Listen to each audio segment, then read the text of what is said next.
Plug VCI into ECU. When you first plugged it in, the light on the VCI showed orange. When it displays blue, it means the connection with the tablet is successful. Click Diagnostics. Click EOBD to enter diagnosis.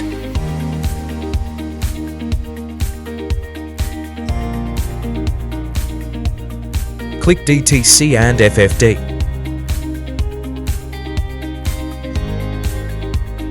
Click I in readiness.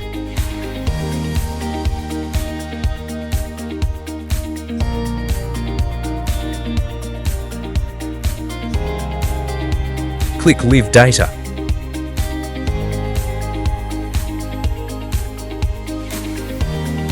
Click Onboard Monitor.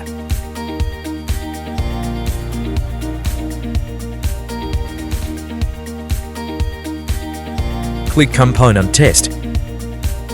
Click Vehicle Information.